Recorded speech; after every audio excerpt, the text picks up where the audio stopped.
নাকি এখানে বিজেপি এগিয়ে থাকবে, নাকি এখানে বিজেপি এগিয়ে থাকবে, যেখানে বিজেপির ভোট পার্সেন্টেজ কিন্তু বিজেপির কিন্তু মানে দেখা যাচ্ছে যে সেকেন্ড পজিশনে কিন্তু এসছিল বিজেপি, ঠিক আছে, সেকেন্ড পজিশনে কে এসছিল, সেকেন্ড পজিশনে কিন্তু বিজেপি ছিল 2019 সালে। নাকি বিজেপি এবছর এগিয়ে যাবে। দেখুন, এগিয়ে বা পিছিয়ে অনেকেই অনেক যেতে পারে, ঠিক আছে, আমরা এখান থেকে যাকে এগিয়ে রাখবো সে কিন্তু এখানের যতদূর দেখা যাচ্ছে দুজনকে কিন্তু এগিয়ে রাখতে পারে। যদি বাম কংগ্রেস ভোট যদি একসাথে হয় তাহলে কিন্তু যে কংগ্রেস প্রার্থী সে এগিয়ে থাকবে, কিন্তু সেটা কি হবে সেটা তো পরের বিষয়। তার কারণ এখন কিন্তু বিজেপির খুব ভালো মানে যেই যেই ইস্যুগুলো এনেছে বিজেপি, যে ইস্যু নিয়ে হচ্ছে তাতে কিন্তু বিজেপিরও একটা এগিয়ে থাকার ব্যাপার থাকে। এবং টিএমসির কথা বলবো, টিএমসির কিন্তু এই ব্যক্তিও খুব ভালো কাজ করেছে, মানে ভালো কাজ করেছে বলতে এরও কিন্তু ভোট পার্সেন্টেজ আমরা দেখেছি 2019-এ ভালো ছিল। তো আমরা যতদূর যাকে এগিয়ে রাখবো এখানে কিন্তু দুজনকে এগিয়ে রাখবো, সেটা কিন্তু বিজেপিকে এবং টিএমসিকে কিন্তু 50-50ভাবে আমরা এগিয়ে রাখবো। এবার এখান থেকে কার পাল্লা ভারী রাখতে পারে সেটা কিন্তু আপনার কমেন্ট সেকশনে অবশ্যই জানাবেন, এবং ভিডিওটি ভালো লাগলে কিন্তু অবশ্যই চ্যানেলটি সাবস্ক্রাইব করবেন। ধন্যবাদ। Hello friends, welcome to our channel. আমাদের চ্যানেলে কিন্তু তোমাদের সবাইকে স্বাগত। আজকে কিন্তু আমরা যে লোকসভা নিয়ে আলোচনা করব সেটা কিন্তু জঙ্গিপুরের লোকসভা নিয়ে আলোচনা করব। তো দেখুন, এখানে কিন্তু আমরা সম্ভাব্য ফলাফল কি হতে পারে সেটা কিন্তু আলোচনা করব। এবং দেখুন, এই যে ফলাফলটা আলোচনা করব এটা কিন্তু হতেও পারে বা নাও হতে পারে, তাও আমরা একটা সম্ভাব্য ধারণা দেওয়ার চেষ্টা করব যে মোটামুটি এখানে এ বছরের মতো কি হতে পারে। এবং দেখুন, এখানে যে প্রার্থীরা আছে তাদের নাম আমি একটু বলি। এখানে কিন্তু তৃণমূলের প্রার্থী আছে খালিলুর রহমান, বিজেপির প্রার্থী আছে কিন্তু ধনঞ্জয় ঘোষ, এবং বাম কংগ্রেস সমর্থিত প্রার্থী আছে কিন্তু মুর্তাজা হোসেন। এখন দেখুন, এখানে কিন্তু প্রার্থীরা সবাই মোটামুটি ভালো ভালো বলা যায়। এখন দেখা যাচ্ছে যে এখানে কি হতে পারে। তো তার জন্য কিন্তু আমরা একটুখানি পুরনো দিনে ফিরে যাব, পুরনো দিন বলতে অর্থাৎ পুরনো ট্রেন্ডে আমরা দেখব যে 2014 সালে এখানের ফলাফলটি কী ছিল, 2019-এ ফলাফল কী ছিল, এবং 2024-এ এখানের ফলাফল কি হতে পারে। তো সেই সম্পর্কে আমরা কিন্তু দেখব। তৃতীয় দফার ভোট কিন্তু ইতিমধ্যে শেষ।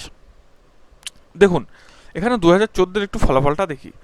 2014-এর কিন্তু 13,91,000 ভোটার ছিল, 7,14,000 ছেলে ছিল, এবং 6,76,000 কিন্তু মহিলা ছিল, এবং টোটাল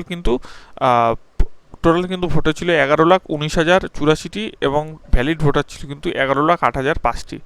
এখানে যে মার্জিনটা হয়েছিল, মার্জিনটা কিন্তু একদমই কম হয়েছিল। মার্জিন দেখুন, এখানে 34.1 এবং 33.4, ঠিক আছে, একদমই জাস্ট কিছু মানে পয়েন্টের এখানে টোটাল ফারাক ছিল। তো মার্জিন কিন্তু এখানে হয়েছিল 1%ও মার্জিন হয় না, এখানে কিন্তু 0.7, ঠিক আছে, 0.7-এর মতো কিন্তু মোটামুটি পার্সেন্টেজ এসেছিল। এখানে কিন্তু পার্সেন্টেজ যে জিতেছিল 2014-তে, এখানে কিন্তু 8,161টি ভোটে কিন্তু যে প্রার্থী ছিল সে কিন্তু জয়লাভ করেছে। এখন দেখা যাচ্ছে যে এখানে টোটাল ভোটটা কীরকম হয়েছিল। টোটাল আমরা যদি একটুখানি দেখি, দেখুন এখানে কিন্তু কংগ্রেস কিন্তু কেমন ভোট ছিল কংগ্রেসে, 34.1% কিন্তু ভোট ছিল ভোট পার্সেন্টেজে। সিপিএমের কিন্তু ভোট পার্সেন্ট ছিল 33.4, তৃণমূল কংগ্রেসের কিন্তু ভোট পার্সেন্টেজ ছিল 18.7, এবং বিজেপি কিন্তু কম ছিল, একদমই 8.7 ছিল।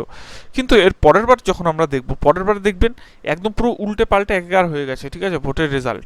তার কারণ কি, মানে 2014 সালে যেহেতু এটা দেখাচ্ছি, এবার 2019 সালে যখনই যাবো দেখবেন উল্টো পাল্টা হয়ে গেছে।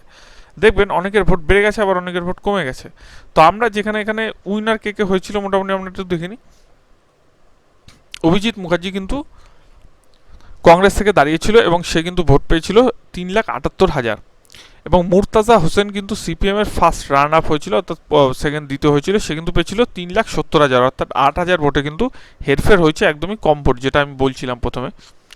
এসকে নুরুল ইসলাম কিন্তু টিএমসি থেকে দাঁড়িয়েছিল, সে কিন্তু 2,07,000 ভোট পেয়েছিল, এবং সম্রাট ঘোষ কিন্তু 96,751টি ভোট পেয়েছিল, সে কিন্তু বিজেপির ক্যান্ডিডেট ছিল।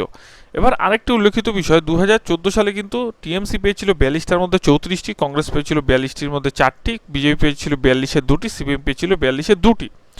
এখন এখানে দেখা যাচ্ছে মোটামুটি ভোট পার্সেন্টেজ যেরকম দেখা যাচ্ছে যে মোট ভোটটা এরকম হয়েছে, কিন্তু আমরা 2019-এ যখন যাব আপনারা একটুখানি দেখে লক্ষ্য করবেন যে 2019-এ কিন্তু কারোর ভোট কমে গেছে, কারোর ভোট কিন্তু বেড়ে গেছে। তো কি হয়েছে 2019-এ কিন্তু পুরো উলট পালট যেটা বলছিলাম দেখুন সেটাই কিন্তু হয়েছে। দেখুন এখানে টিএমসি ভোট পার্সেন্টেজ কত ছিল 2014-তে, 18.8 ছিল, এবং সিপিএম এর কত ছিল 33, এই যে সিপিএম এর ছিল 33.4, টিএমসি ছিল 18.7। এবার দেখুন 2019-এ কি হয়েছে। 2019-এ দেখুন টিএমসির কত হয়ে গেছে, টিএমসির কিন্তু সোজা 43 উঠে গেছে, ঠিক আছে। টোটাল 43% কিন্তু এখানে হয়েছে, 43.5% কিন্তু হয়েছে মোট ভোটারের। বিজেপি ছিল মানে চতুর্থ নম্বর, সেখান থেকে বিজেপি চলে আসলো কিন্তু দ্বিতীয় নম্বরে। যেখানে সিপিএম ছিল দ্বিতীয় নম্বর, 33% ভোট পেয়েছিল, সেই সিপিএম গেল কমে। অর্থাৎ আমরা এখান থেকে ধরেই নিতে পারি যে সিপিএম এর কিছু ভোট, ঠিক আছে, সিপিএম এর কিছু ভোট কিন্তু, এবং কংগ্রেসের কিছু ভোট, সিপিএম এরও কিছু ভোট আমি বলবো, কংগ্রেসেরও কিছু ভোট গেছে কিন্তু টিএমসির দিকে, আবার কিছু ভোট গেছে কিন্তু সিপিএম এর বিজেপির দিকে, কংগ্রেসেরও কিন্তু হয়তো কিছু ভোট গেছে। কারণ আমরা এখানে একদম স্পষ্টত লক্ষ্য করতে পারি যে দেখুন 2019-এ মানে 2014-তে কি হয়েছিল, 2014-তে কংগ্রেসের পার্সেন্টেজ ছিল 34, সিপিএম এর 33, আর টিএমসির 18 আর বিজেপির 8, ঠিক আছে।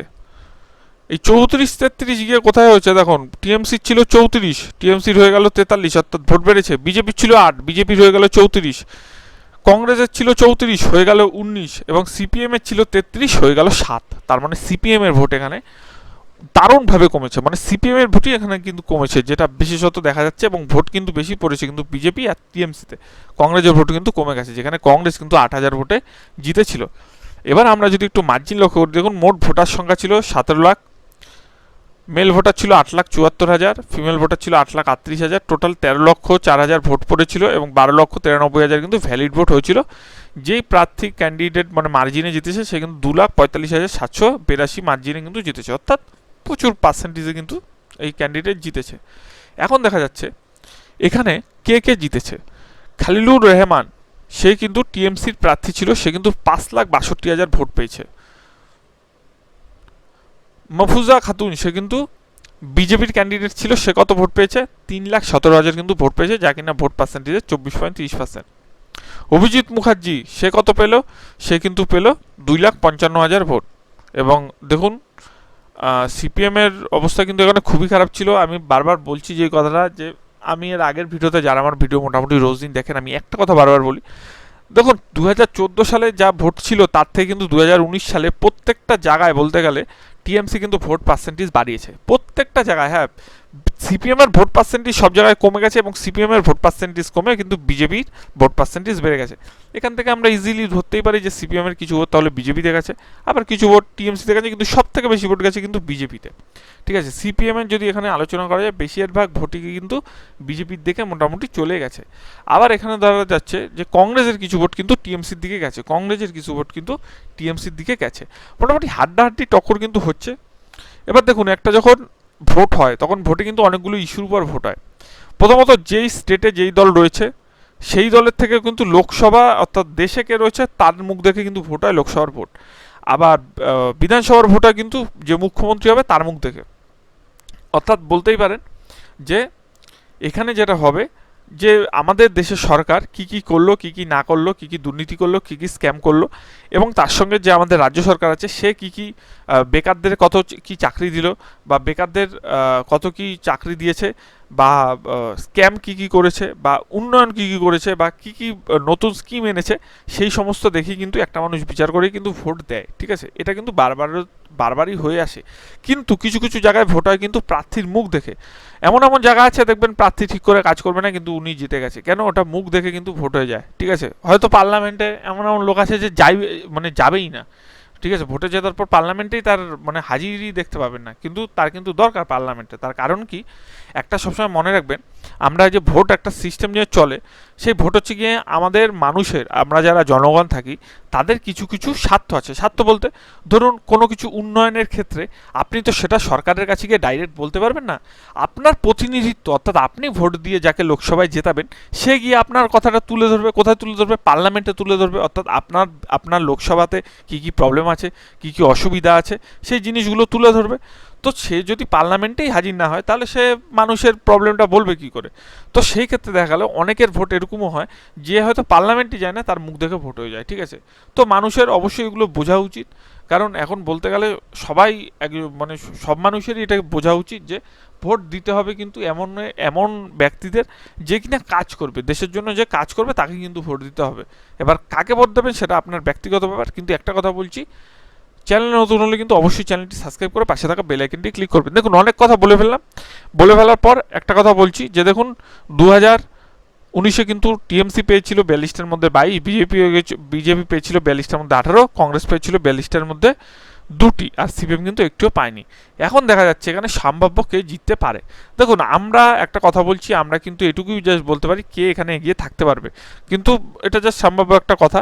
কিন্তু আসল ভোটের রেজাল্ট দেখতে কিন্তু আপনাকে 4ই জুন আমাদের ইউটিউবের পর্দায় চোখ রাখতে হবে, আমরা কিন্তু লাইভ দেখাবো। তাছাড়াও কিন্তু কে কে এগিয়ে থাকবে সেটাও কিন্তু দেখাবো। দেখুন, এখানে যে প্রবলেমটা বা ব্যাপারটা হয়ে গেছে, এখানে একটা ব্যাপার আছে। দেখুন, আমরা প্রথমবার কি দেখলাম, প্রথমবার দেখলাম কংগ্রেসের কিন্তু ক্যান্ডিডেট 2014 সালে জিতেছিল, মানে যে দাঁড়িয়েছিল। এবার কি তাহলে কংগ্রেস জিতবে? তার কারণ কি, কংগ্রেস কিন্তু বাম সমর্থিত। 2014 সালে বামের পর্যায়ে ছিল সেকেন্ড, কংগ্রেসের পর্যায়ে ছিল এক, অর্থাৎ বাম যা ভোট পেয়েছিল, বাম কিন্তু রানার্স হয়েছিল, কংগ্রেস কিন্তু সেকেন্ড হয়েছিল। বাম কংগ্রেস ভোট যদি একসঙ্গে হয় আর একসঙ্গে যদি ঠিকঠাক পড়ে, তাহলে কিন্তু এখানে কংগ্রেস এগিয়ে যাবে। কিন্তু সেটা কি হবে, এটা কিন্তু আসল কথা। কিন্তু এখানে আবার একটা জিনিস দেখা যাচ্ছে, ভোট পার্সেন্টেজ কে বাড়িয়েছে? টিএমসি কিন্তু এখানে 2019-এ কিন্তু প্রচুর পরিমাণ ভোট পার্সেন্টেজ বাড়িয়েছে। তাহলে এখানে কে এগিয়ে থাকবে? এখানে কে এগিয়ে থাকবে?